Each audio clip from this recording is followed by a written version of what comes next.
Are you tired of feeling pressured to keep your camera on for every virtual meeting? You're not alone.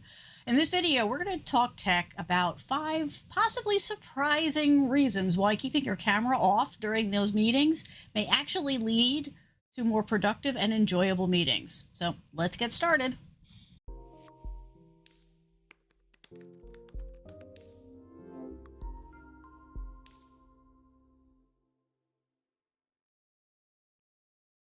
Hello all. So today we're talking about something that I'll bet a lot of folks out there can relate to. That little feeling of dread before turning your camera on for a virtual meeting. Let's dive into why sometimes the best action is keeping that camera off. And that actually may make your meetings better for everybody. I know that's not what corporate America wants you to hear. It is certainly not what upper management wants you to hear, but the truth is the truth. So that's what we're going to talk about. But before we get started, I need to point out that this video is about the corporate video calls, right? So things like the education space, other things may be a little bit different, but some of these points are still going to apply. All right, let's get rolling. First, here's a newsflash. Despite what you're being shoveled, cameras don't create engagement, team building, trust, or collaboration. People do. What a concept, right? It's not whether or not the camera is on or off, right? So those people that are trying to force you to turn on the cameras are doing this for the most part because of bad information that they've been given, their own ego, or their own extrovert needs. Okay? Extroverts think that they are the only entity in the universe, but there's a lot of other people out here. So do keep that in mind. Obviously, don't say that to them. But keep it in your own head when they start pushing for this kind of stuff that, they may not be working from the best information available, right? Because here's the reality. You can still be an active participant in any meeting using the chat function or verbally speaking up, using emojis, whatever works best for the situation you're in. But as long as you are responding, right, sharing your point of view, sharing information, that's what's supposed to be important, right? Meetings are supposed to be productive. They're not supposed to be a chance for people's egos to get fed. So there's a lot of reasons why having your camera off can help improve the meetings, right? And here are just a few. One of them, first and foremost, right, is privacy, right? So you are allowed to reclaim your privacy. So, if you are at all concerned about what might be visible behind you, or maybe you're in a shared space, maybe you've got, a sick kid in your lap. Maybe your dog or your cat likes to come and be on camera. This is stuff that maybe you don't want to share with others unexpectedly on camera. So you can turn your camera off, right? You can protect your privacy, create a safer space for everyone involved, and also not create a distraction, right? I'm pretty sure we've all been on some sort of call where, the cat walks across the keyboard, or that the dog, comes and sticks his face in the camera, right? And it's funny, and it's sort of a nice welcome break for most of us. However, it is a distraction from the meeting. So by keeping our cameras off, we're actually avoiding being a distraction. Another big point here is that being on camera can bring up all kinds of stress, right? So worrying about your lighting, bad camera angles, hair, clothing, makeup, your background. Maybe you're making a weird face. Maybe you are afraid you're going to forget you're on camera and start rolling your eyes. Or maybe you need to stim, or you're in pain or sick. The feeling of being constantly observed is mentally draining and detrimental to our overall health. Especially for those of us out there, right, with conditions like ADHD, anxiety, chronic pain, body dysmorphia, you name it. There's a laundry list of reasons why it is a problem and distracting and stressful to be on camera all the time. And the other side of that coin is those situations can create misunderstandings, right? So, for example, I have chronic pain, right?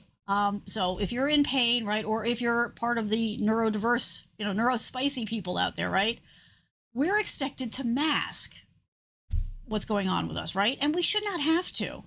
And sometimes we can't. Sometimes it's just at such a level we can't.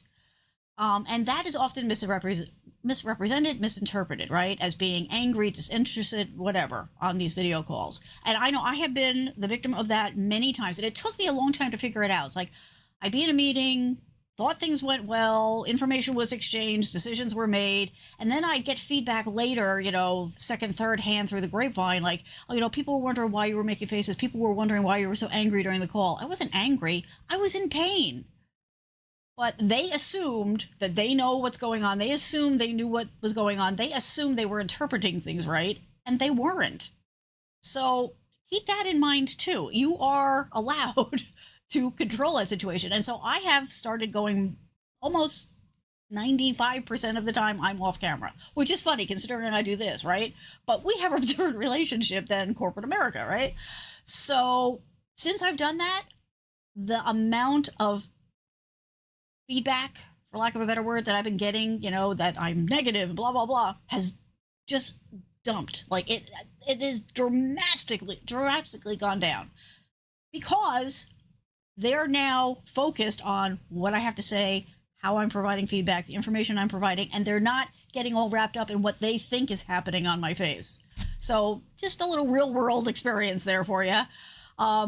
Because here's the thing, right? Your ideas and your active participation matter way more than somebody's looking at your face or checking out your background or making decisions about your, fashion choices, right? So next time, focus on what you bring to the conversation and go ahead and turn off that camera. Seriously. Before I go any farther, for those of you who maybe it's your first time here, I should introduce myself. My name is Kathleen. I'm here as your tech coach. Short version of the story is technology is my day gig. It's also my hobby. So my friends, family, neighbors, coworkers come to me when they have a question, when they want a recommendation, when they want a problem solved. And over time, they've recommended me out to their friends, family, neighbors, and coworkers, which made me really understand that most people don't have somebody to talk to about this kind of stuff. So hello, that's why I'm here every week. Feel free to jump into the chat with whatever comments you have, any questions. If you have another topic you want me to cover, same thing for the comments. If you're catching this on a replay, go ahead and put it into the comments, and I am more than happy to add that to my list of content to cover. If I can possibly answer your question in comments, I'm willing to do that. Understand that there's a limited capability there, but I'll do the best I can. You can also reach out to me here. There's a contact form there, so if you want to give me your email address, we can have a conversation that way. If you want one-on-one help, you can schedule a consult. So lots of options. You're not alone out there, and I'm perfectly willing to jump in and help wherever I can. All right, let's keep going. So another reason why it might be better to not have that camera on is bandwidth. And when I'm saying that, I'm referring to the tech bandwidth, right? Your internet connection, electricity use, all that kind of stuff, and also human bandwidth, right? So to start with, video calls use way more bandwidth than audio calls do. So rather than be wasteful, you can save the video for screen sharing and keep that camera off, because that is a nice eco way of doing things, right? Because turning off the video can significantly improve the call quality for everyone involved. Because if you think about all the people connecting with all different kinds of internet connections and bandwidth, like a lot of the issues that come up are because the system is overwhelmed. And since it is not a hard need, there's really no reason to do it. And then, of course, there's the human side of things, right? When there are many faces on the screen, most people try to pay attention to all of them. We feel like we should, and also we're just programmed to interact with people, right? And that's a type of multitasking called continuous partial attention. Because, in those little screens, if you look at the thumbnail for this video, right? You've got all those pictures of people's faces. That's a lot for the human brain to have to process and keep track of and feel like you're engaging with. And it impairs memory and it decreases your ability to perform tasks because so much of your own bandwidth is going into trying to manage this and handle it all and process it all. So these problems result in participants being less engaged and feeling drained. This is what you often hear called Zoom fatigue. It's a real thing. And it's even worse when you have back-to-back video calls, which is happening to a lot of us these days. So again, make the best choice for you and your ability to participate in that conversation and to absorb and process the information that's being shared, because really that's the point of the meetings. Oh, yes. Gamers' parents. Exactly. there's a lot of different ways that you can interact. You can leave a comment. You can, so a lot of the tools now have like emojis that you can respond with, or you can actually just, open up your mic and talk. So there's a lot of different options. Use those, right? Don't put yourself in a situation if somebody insisted that you had to be on video. No, they're not the boss of you. Yeah, they're your boss, but they're not the boss of you. So if you know best what works best for you, if you know that you are in a meeting and you're paying attention and you're, participating at the appropriate level, and that's better for you without the camera, then turn the camera off. That's all there is to it. Okay, so that's not going to work. That's okay. We'll manually make it work. There we go. So yes, absolutely. Thank you for sharing that. That is 100% truth. All right. The other reality is when you are not having to deal with all the faces on the screen and your face being on screen and you being hyper aware of the fact that at any second, X number of people are looking at your picture and making whatever judgments or decisions about you, that is all taking away from your ability to focus and process information, right? So let's get in the Wayback Machine for a minute, right? So way back, before all this stuff, there were voice-only conference calls. And that was the norm because there were no other options. And guess what? They worked fine for many years, probably a century or so, right? The audio-only communication absolutely worked. And it provided all of those things we just talked about, right? You could focus, you could process information better, all that kind of stuff. I'm not saying that the video calls are bad, because one of the perks that a video call has over the old school audio only calls is the screen sharing, right? So when you're talking about something, you can show somebody what you're talking about, right? So like I work with a lot of developers. A lot of times we'll throw the code up on the screen so that we can talk about and all be looking at the code while we're, figuring out how we're going to go, the next steps we're going to take or figure out a problem.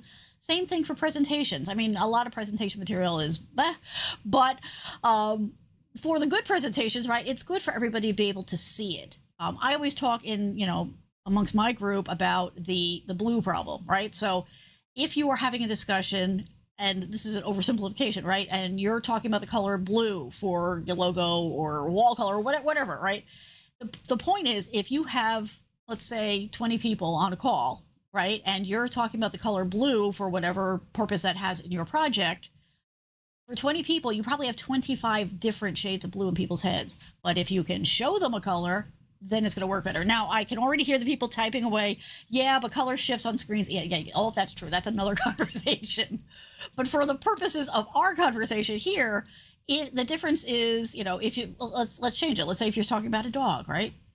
Does my dog go down there? Oh, okay, yeah, he's being weird. But let's say you're having a conversation about a dog. Well, everybody has a different picture of a dog in their head, right? But if you show them a picture of a dog, well, now you're all talking about the same dog. That's where there is a benefit to the video calls, but you'll notice it doesn't involve you being on camera, right? That's sharing information so everybody is focused on the same thing, which is important for your meetings, right? And this is another thing just for general troubleshooting of your video calls, right? If the video is, hindering your productivity, don't be afraid to switch it off for sure.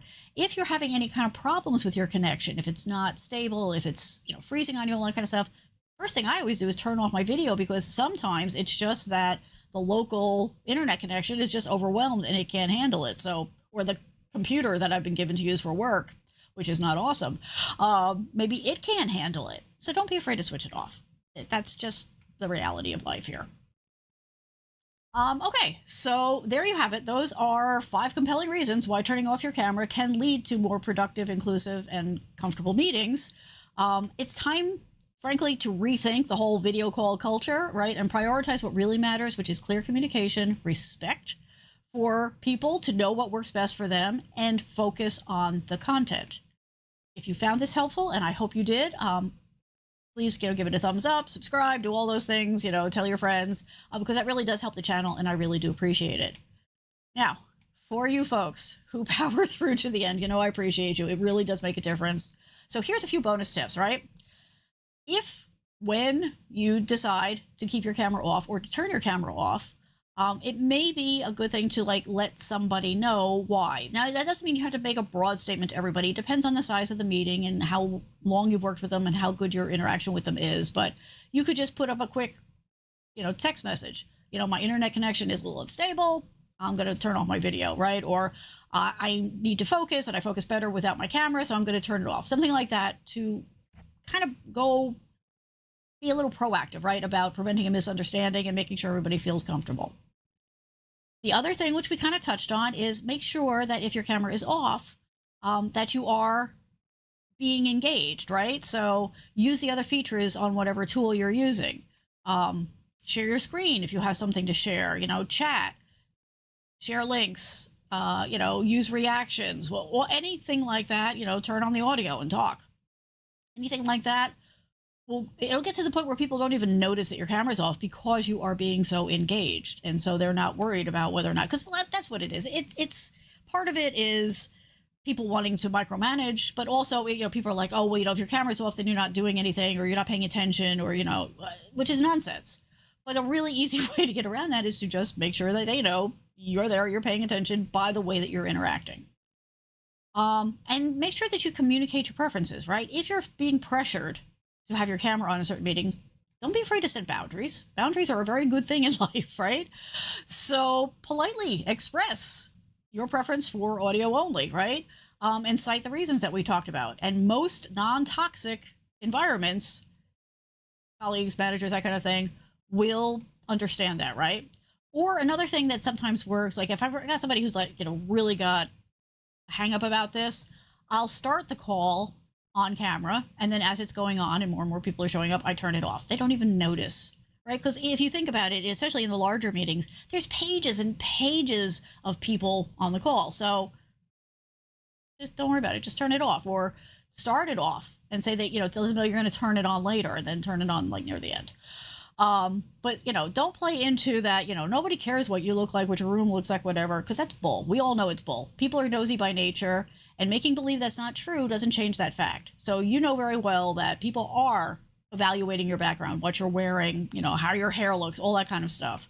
So don't take that as an excuse. That's an excuse a lot of management likes to throw around. And if you need proof, okay, look at all the viral videos that have happened where something happened in the background of a video call, and it went nuts, right? It went all over the internet. It was on the news. People keep, using it as a meme, whether it's, like somebody's kids come running through the background. Lots of examples of naked people walking through the background because they didn't realize that their roommate or their partner was on a call.